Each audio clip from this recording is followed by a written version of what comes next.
I was in artillery, field artillery, but I was in a detachment to the field artillery. I was a combat medic.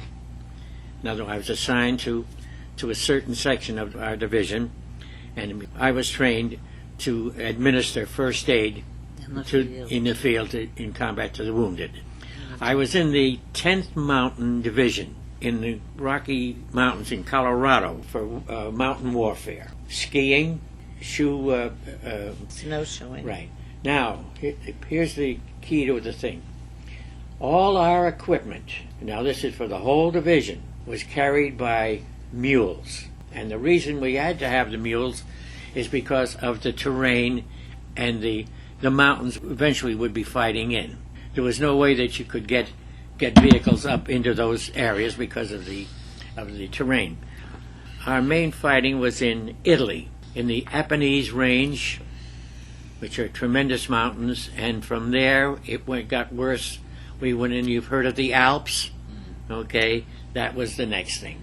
We were in Italy, Austria, Yugoslavia, and we started actually off in North Africa.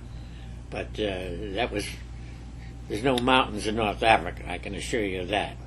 We were the only mountain division that the Army ever had, and the division exists today. You'll see in the papers every so often there'll be a group from the 10th Mountain in Kuwait or in Iraq or Afghanistan or Pakistan or other places in the world. It was a great honor to be in that group. I could talk about it and how it started and so forth, but that's not really important. It's the idea that the division did its job and it still is in existence after all these years. It was all combat. From the time we went into Italy, we went into the Apennine range, and that's a big set of huge, monstrous mountains. And we fought our way through there, and from there we eventually went into an area called the Po Valley, which precedes the Alps. After getting into the Po Valley, we had to work our way up to the Alps, and there's the Po River, which we utilized the river to get up to the other side. However, there was a town called Taboli, which was probably the last part of our Apennine range fighting, where I had I'd call it a privilege if you want to, where the battalion commander of the artillery group, the battery commanders, and another enlisted man were wounded, and I, being a combat medic, I was trained to go and help them out immediately. For doing that, the United States Army gave me the Bronze Star. There are probably about 4 medals that are given to servicemen, one being the Congressional Medal of Honor, the next is the Silver Star, there's 3, and then the Bronze Star. And they're rated for heroic. Great privilege to have that. I honor that very, very, very much. Strange, after taking care of those 3 men, I never saw them again, never heard from them at all, but not expect to hear from them. But what a great thing that I was able to do that. You don't think about it then. You think about it as you get older, and what a privilege it was to, and they lived too, by the way. So we did continue to have combat, but after we got into Austria, the war was starting to come to its end, because it ended in Europe and Italy in May of 1945. So our combat as far as in Austria, and it was getting less and less and less because the German army was getting weaker and weaker. Are you familiar with the name Mussolini? Yeah, dictator. Okay. Benito Mussolini. He was the dictator of Italy. He sided with Germany. They called it what they called the Axis. There was Germany, Italy, and Japan. Those 3 countries got together and decided they were going to rule the world, of course. Benito Mussolini was a weak character. He followed Hitler. He was like a little yes man to him. They caught him up at what they call the partisans. They were Italians who were with the Allies. They caught him up in northern Italy with his girlfriend and killed him. They brought the bodies back to Milan, and they hung them both up in Milan. And we were in that area at the time, and they hung them there. And I remember seeing the bodies, up on the poles. That's how he wound up. And he has the family still exists in Italy, and very strange, they went into politics. Figure that one out, I don't know how, but they did. For us, it was, you had to walk, you marched, and, as I said, no vehicles. And we had three mules in our group. I still remember their names: Hitler, John, and Mary. That's what we named them. Where we got the names, I'll never know. But they carried all the equipment. They will only take so much weight. You don't put any extra pounds on them. They knew what they had to take. They carried the guns, They carried all the medical equipment, carried everything. And what they didn't carry, you carried. We had what we call rucksacks. It used to be about 80 pounds. And that was our, especially in the winter, you had sleeping bags, and you had this, and you had that, 80 pounds. And you learned to carry it. And I was only about 125 pounds. Can you imagine that? But I learned to do it. I did it. We all did it. Never being in combat and getting ready to go into combat. You had no idea. You had no idea. You had this feeling, boy, what am I getting into? Am I going to get killed, or am I going to get hurt? Or just that idea of waiting to start, not knowing what would happen. You have no idea, but it's interesting. It doesn't take long for you to accustom yourself to a new way of living. Living in a camp and doing military training, and that's one thing, and learning what you're learning about combat, but to go into it actually, you get scared a little bit. But after a while, it becomes routine, like every day, like going to school, or going to work. And you don't think about the dangers so much as you did originally. Now, I'm not saying you're not scared. You're scared, all right, but you don't let it get on you. Don't let it bother you. In the back of your mind, you say, yeah, we're in trouble here. We got problems. That initially starting into combat was probably the most memorable thing. What I did after that was fine, but kind of secondary-like, except when I helped those 3 men. That was very memorable, too. Now, you've got to realize one day the German army may be in charge of that area, so they would be pro-German, all right? If we were in charge of that given area, they would be pro-American. And you can understand that. These people were hungry, they needed help, and whoever was in charge of the area, they would be inclined to be with you. We would share. We would share our food. Now, when I say food, we didn't have like eating hot food every morning and bread. We had what they call rations, K-rations. They were, here's your breakfast, there's your lunch, there's your supper. They look like Cracker Jack boxes. You familiar with Cracker Jack boxes? Well, that's what these were. But we would give those away to the people. And if some of the children were around, they would be waiting to eat what we were going to throw away. Well, you wouldn't throw it away. You'd save some for them. I'm very unfortunate. The civilian people suffer. They're the ones that suffer because there's nothing for them. Nothing for them. Children. We adopted a young boy who stayed with us right through combat. He took a shine to us, and we took a shine. And he had no parents, nothing, and we'd take care of him. It's not just the fighting and the combat. That's not all it. A lot of people get hurt from that, especially the civilian population. It's a shame, but that's the price of war. I grew older quicker. I was 18 years old when I went in. I bet I was a man by the time I was 19. I was older in the sense that I was in a position where one had to respond and think differently and so forth. Those same years, in civilian life, I would have never been that way. I think what it did is it taught me to think ahead, what was in front of me, what was coming, what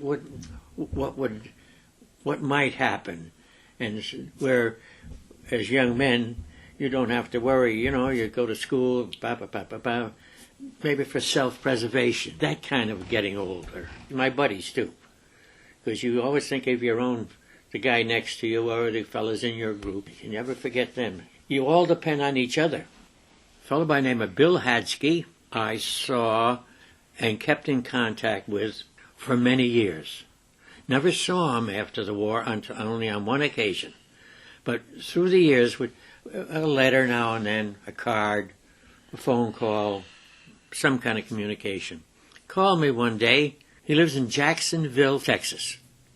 He said his wife and he were going to a wedding in Albany, New York. I said, well, good. I said, go to the wedding, hop on the train from Albany, and I'll meet you in Worcester, and we'll put you up at the Regency, and we'll get a chance to talk. The train pulls into Worcester. He gets off the train, but I recognize the way he motions, his hands and so forth. That's what I remember. Then when I did see him, then I remember his face. And we discussed the different things all through the years and so forth. Had a great time. He's probably the only one I ever really contacted. A fellow by the name of Don Measle came from Detroit. We were going out to Iowa to live. I stopped in to see him there. My first sergeant, a fellow by the name of Robinette, when we all came back and were discharged, and this is probably around 1946, 47, he went across the country to see all the guys that he remembered. And he drove from Oakland, California, to Boston. That's about it, out of all the group. Those are the only three that I ever saw after that. But I got to tell you this story. You're familiar with Friendly's Ice Cream in Chelmsford? Phyllis and I are in there one day. Man comes in with his wife, taps me on the shoulder, and he says to me, is that your car out there? I said, yeah. I said, why do you ask? He said, well, I noticed on the back of your car the division patch, 10th Mountain patch. He said, my brother Raymond. I said, was your brother's last name DeRoyne? Yeah, he asked me, how do you know? I said, I knew your brother very well. I said, he died in Mount Belvedere, February 1945. He said, well, how do you know that? I said, I was there. Tears come down his eyes. Who would ever expect? This is his brother. I said, you lived in Somerville. He said, I did. I said, you lived off of Union Square in Somerville in a second story, in a two-family house on the second floor. A fellow by the name of Johnny Lyons and a fellow by the name of Billy Wright. We went to see your mother. And we talked to her about her son, and so forth. I said, is Raymond still buried in Florence, in the U.S. cemetery in Florence? He says, yes, he is. I said, do you have any pictures of the grave and so forth? He says, no. We had this gentleman friend of mine had nice pictures of the cross right up close with his name and so forth on it. Isn't that something, huh? And he sent it to us so we could give it to him. Yes, and we gave it to him. Same thing happened to us in Groton. There's a fellow by the name of Tiny McQuaid. This lady sees the patch on the back of the car, and she comes in. She said, oh, would you please stay here? She said, let me call my father. He lives in Groton. And his name was Tiny McQuaid. He's still living. Had you not been in the service, you would have never experienced that. It changes, I'll tell you that. It changes. I think by our country helping all these other countries, even the enemies. And we helped the enemies after the war is over. We rebuilt their countries, we gave them monies and so forth. That type of attitude, which was good, it was nice that we did it, but it changed our way of association with people, whether they were our enemies or not. We became very helpful, and we were always helping, always helping. Now, I think that hurt us.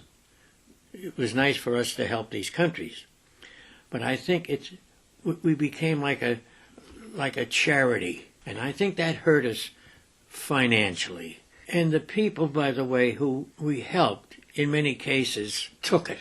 Not with a thank you, not with a help. You keep doing that, all right? You keep doing that. And after a while, we were like a handout. Here it is, here it is. And that started to affect the people, the American citizens. I think that was a factor. And as time has gone on, we went from that to manufacturing, and jobs have gone to all these other countries, helping again. But while we're helping, we're hurting here. I never saw so many toys in my life from China. Luxury. You kids you drive up in a car. All due respect, I'm glad you have a wonderful, you have a car. Everybody has a car. Cell phones. I'm glad to see all these modern things, but it gives you less to do, less to think about. And I think it's weakened us patriotically. And I think for what we try to do for other countries, we became like a meal ticket for them. And we kept helping, and pretty soon this helping business has interfered with our industrial ways and so forth. It's hurt us. But it's still America, and I know you guys are thankful for what you have. And the only thing that brought this country out of depression was World War II. All the factories had to manufacture ships, guns, boats, everything. That revived it. And every time there's a war, there's always something. You learn things, The air industry. Look what we've got. C-47s was a troop transport. Well, that became the initial plane for passenger service, the C-47. Well, look what's gone from then, So there's a lot of good things come out of it too. So you can't just say there's a bad side. Basically, deep down, we know we're Americans. We did a lot. We improved a great deal. I'm glad I was born in America. My father came from England. Phyllis's parents came from Scotland. My mother's side, they were Prussian, which is German. Now, there's my mother. My mother's she's born here, but her parents are from Prussia. My father came from England. Now, you talk about one fighting the other, but that's America. We're in Italy, all right? The war ends in May in Europe, and the war in the Pacific ended in August. Within a period of a month, portions of our division were in India, staging grounds for evasion of Japan. And all those groups that went from our division were the engineers. That's where eventually we would have gone. There's no doubt of it. You're going to go there. We don't know this at the time. And it's unfortunate that the Japanese got, so many were killed that way. But for what they did to the American and the Allies, the Japanese army and the military, what they did to us, there had to be some retaliation there. That's an awful thing to say, but we have a man in town. He died now. His name was Mr. Doucette. He was in Corregidor when the Japanese took over Corregidor, and they had what they called the Death March. He was in that, and they were mistreated. They were mistreated. No need of that. Not well at all. We don't do that. That bomb stopped the war, and I also felt it should have been done for what they did to our men. It's not right to say, but I really feel that way. I really do. I really do. But and I think Truman was absolutely correct when he did it. And furthermore, you've been fighting for 4 years, fighting and fighting and fighting, and that was a way to stop it too. I never finished getting a college education. The government would have paid for my college education. However, I was given the opportunity to go into a business, and it looked rosy. And I was given the opportunity to buy it. Didn't have the guts to do it. We were talking about this just the other night. We've talked about it through the years. And Phyllis said to me, "Do you think I could have made a go of it?" I said, "Yes." I didn't have that, I was afraid. But we have no regrets. No, we've lived comfortably. It hasn't been altogether happy. But here we are. We smile. We're talking to you guys. We've had We're good 84 lives. years old. Got to be something good come out of it. But at one of the graduation parties, we're always invited to them. And an older gentleman was sitting there next to us. And Oh, he you're said, talking about, yeah. the graduation 2 years ago? Yeah. He said to George, "Do you have grandchildren in that graduation class?" George says, "No, we never had any children." He said, "Then why are you here?" George said, "You see all those graduates? Every one of them is mine." Yeah.